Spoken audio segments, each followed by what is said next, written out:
Mecha é um gênero que apresentou diversas facetas ao longo de suas décadas de história na indústria.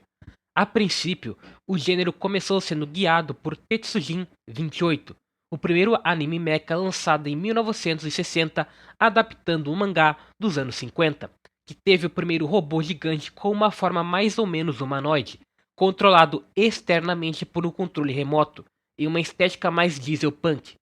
Durante a década de 60, esse foi o principal anime a influenciar o gênero, mas já no início dos anos 70, especificamente em 1972, Go Nagai lançaria a próxima revolução nos conceitos através de Mazinger Z, que causou o verdadeiro primeiro boom de robôs gigantes no Japão e também introduziu alguns dos conceitos mais associados a esses animes, como a primeira vez que os robôs foram pilotados diretamente, com os humanos no cockpit. E nem deu tempo da década terminar para essas histórias tomarem outro rumo. Mazinger Z se desviou daquela estética dieselpunk de Tetsujin 28 com robôs mais mecânicos e se levou mais pro lado fantasioso, tratando esses robôs realmente como anomalias superiores, junto a Getter Robo, que lançou na mesma época e trouxe o lado mais místico, com as fusões entre robôs energizados por uma energia especial fictícia. Então, para ir na contramão e dar um novo rosto aos mechas, Tomino lançou Gundam em 1979, sendo pioneiro do subgênero de robôs reais dentro dos animes de mecha, se distanciando dos super-robôs e se aproximando das tecnologias mais pé no chão, com suas próprias limitações, em uma estética mais realista e militarizada em prol do maior foco nas guerras e suas consequências. Logo no ano seguinte, Tomino deu uma faceta mais diferente ainda para o gênero ao introduzir a noção dos robôs como uma ameaça de terror aos humanos, devido à sua incompreensibilidade que afastava eles da humanidade, um poder incompreensível que poderia sair de controle a qualquer momento, por meio de Ideon, com inspirações Lovecraftianas. E por último, mas longe de ser menos importante, em 1995, a mídia foi apresentada a Evangelion, que além de ser uma amálgama de várias influências anteriores pertencentes ao gênero mecha, servindo como homenagem, trouxe uma audiência maior de pessoas que não eram tão atraídas e foi influente no aspecto estético de mechas futuros, com robôs muito mais humanoides, com aquelas aparências mais esguias. Ou seja, nos últimos 60 anos, esse gênero sofreu muitas revoluções, mas esse vídeo não é sobre a história dos mechas. O objetivo dessa rápida contextualização pela construção do gênero era preparar o terreno ao motivo que torna o tema desse vídeo tão importante. Patlabor é um nome que você provavelmente já ouviu se é alguém mais presente na comunidade de anime e mangá. São várias mídias lançadas desde a estreia do mangá em 88, um OVA de 7 episódios de 88, um filme de 89, uma sequência ao filme lançada em 93, outra sequência ao primeiro filme em 2002, uma série de TV com 47 episódios entre 89 e 90, uma espécie de continuação dessa série por um OVA de 16 episódios entre 90 e 92, um curta rebutando a franquia em 2016, uma série e filme live actions. E mais recentemente, teve um anime anunciado para 2026 e outras mídias como jogos e novos que acompanharam o sucesso dos animes. É uma das marcas mais longevas do gênero, mas infelizmente foi um anime ofuscado por outros nomes maiores lançados entre os anos 80 e 90, especialmente se tratando do público fora do Japão. O mais próximo a se tornar realmente famoso foi o segundo filme, dirigido por Mamoru Oshii, que alcançou um certo status cult, seja lá qual for o significado dessa palavra atualmente, na comunidade afora e depois no Brasil. Dando uma sinopse rápida sobre o conteúdo que eu vi de Patlabor. O primeiro filme se passa em Tóquio, em sequência aos eventos do primeiro OVA, enfrentando uma crise causada por um vírus de computador que infectou os Labors, nome dado aos robôs usados na franquia, com o HOS, novo sistema operacional que tornou todos violentos. A Divisão 2, protagonizada pelos mesmos personagens do OVA, trata de investigar a morte de um programador ligado ao projeto responsável pelo HOS. O segundo filme trata de uma trama ainda maior e mais séria, acompanhando Kishigoto e Shinobu Nagumo investigando uma série de ataques terroristas no país ligados a um ex-oficial militar que trouxe um caos ao Japão através da manipulação da guerra por meio da mídia, alterando acontecimentos reais para mudar a percepção dos japoneses sobre as suas ações nesses confrontos e também sobre os robôs gigantes. O primeiro filme foi feito pelo motivo que move tudo no mundo: dinheiro. O OVA fez sucesso o suficiente para quererem expandir a franquia, nesse caso indo para um lado menos cômico e leve, com um tom mais investigativo, mas principalmente de ação. A ideia era fazer um filme blockbuster de ação para lucrar e também dar mais espaço para Noizumi e Asuma Shinohara, dois dos personagens mais amados que não fizeram tanto no OVA. Já o segundo filme foi para um lado totalmente diferente e responsável por torná-lo a mídia mais famosa da franquia, abraçando o lado investigativo mais ainda e agora se entregando ao suspense e mistério policial mais tradicional, além de envolver mais política e críticas a como a sociedade estava começando a interagir com as novas tecnologias na época, junto a um foco mais militar ao uso dos mechas mais semelhante ao realismo de Gundam. Porém, eu não quero falar sobre a franquia como um todo nesse vídeo, muito menos sobre o segundo filme, que foi exaustivamente comentado no YouTube e outros lugares. Eu quero comentar sobre o primeiro OVA da série, que foi completamente ofuscado e pouco é lembrado pela maioria considerar as sequências mais interessantes e superiores em conteúdo. A ideia de desenvolver Patlabor nasceu de uma colaboração entre 5 artistas e escritores de anime e mangá que decidiram formar o grupo Red Gear, visando terem mais autoridade sobre o trabalho e evitar problemas com direitos autorais no futuro, trabalhando com produtoras maiores.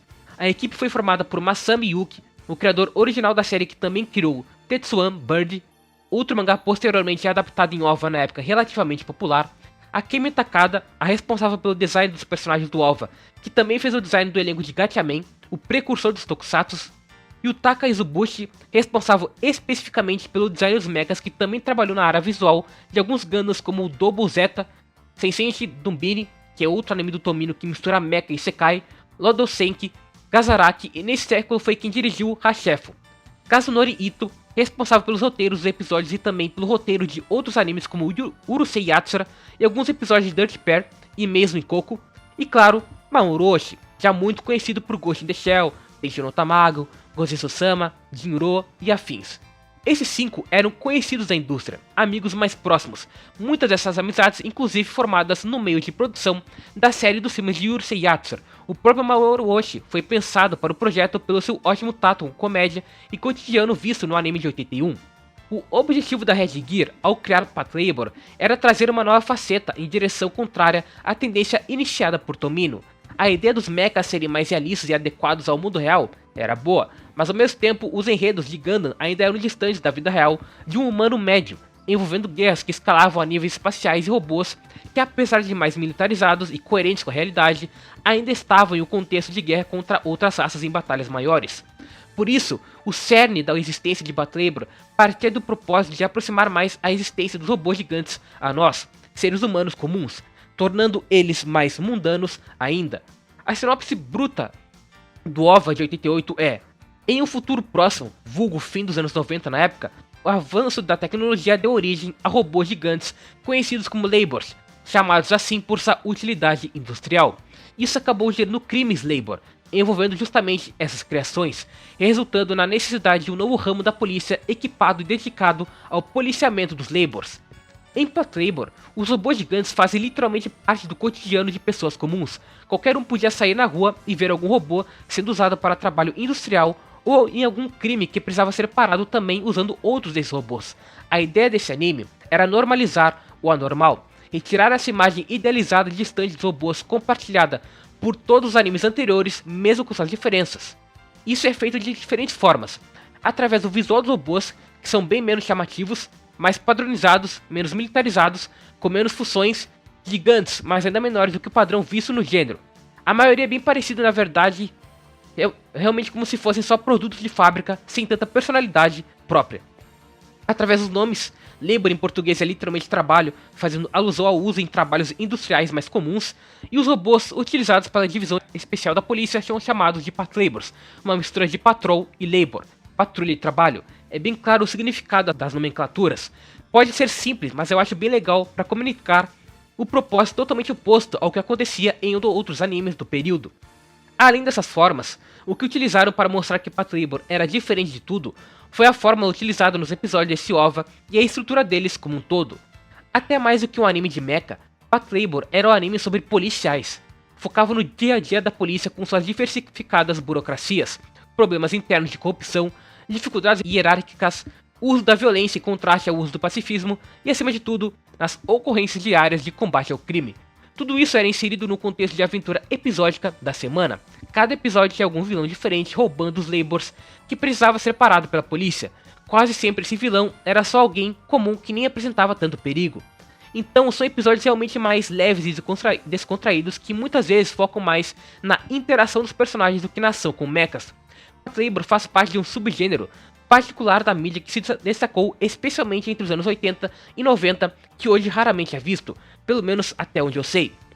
Eu não sei qual nome seria dado a isso, mas existia uma tendência popular de animes que focavam em policiais, em dupla ou em grupo, ou qualquer outra função criada para proteger a paz mundana nas cidades, ou em alguns casos outros planetas, combatendo crimes mais leves ou pelo menos sem fazer parte de grandes conspirações em plots maiores. Em formato episódico, Gunsmith Cats, City Hunter, Dutch Pair, Bubblegum Crisis, pelo menos o primeiro anime, Angel Cop, You Are Under Arrest e justamente Patlabor, que é muito OVA que seguia esse padrão. O foco é muito mais no dia a dia policial. Assim, o OVA de Patlabor, ao invés de usar o contraste entre o absurdo dos robôs como outros animes, ele une os dois mundos. E claro, para esses aspectos funcionarem, era importante que os personagens se encaixassem neles e os transmitissem de forma carismática. O OVA foca na segunda unidade especial de veículos, formada por pessoas novas no trabalho. A protagonista é a Noa Izumi, uma garota extrovertida que sempre amou os Labors e queria muito trabalhar usando um, ao ponto de nomear o seu robô gigante de Alphonse, mesmo nome dos seus pets. Ela tem a personalidade típica da heroína com um ideal de justiça bem definido, não que seja o símbolo da virtude e coragem. Na verdade, muitas vezes se preocupava mais com o estado do seu robô do que com o trabalho, mas seguia um caminho pacifista só usando a força quando necessário. Acho ela bem carismática apesar de ser simples, o suficiente para o papel de personagem principal de um OVA que foca mais no grupo, coletivamente, do que individualmente com personagens que necessariamente se destacassem mais. Asuma Shinohara é outro dos protagonistas, faz parte da mesma unidade e tem sentimentos românticos não percebidos pela protagonista. É o filho do chefe da indústria responsável por fazer a maior parte dos labors no mundo. Então isso fez com que o personagem recebesse ajuda dos seus contatos para conseguir entrar para a polícia especializada. É inteligente, mas também honesto quanto à sua percepção sobre esse trabalho.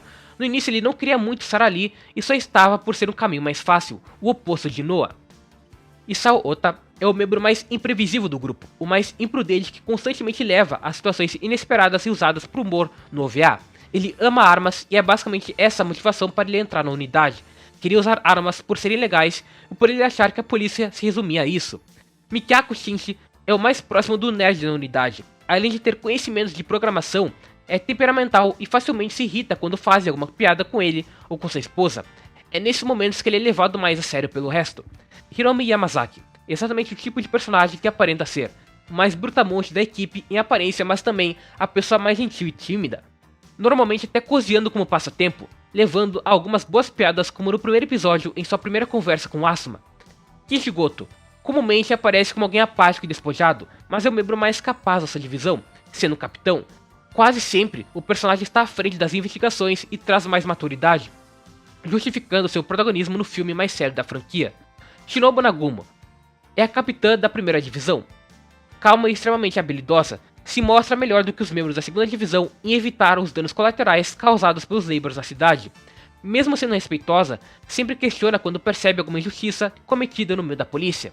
E Kanuka Clancy, a membra temporária da segunda divisão, enviada de Nova York e a mais capaz do grupo, sendo mais fria ao interagir com seus companheiros.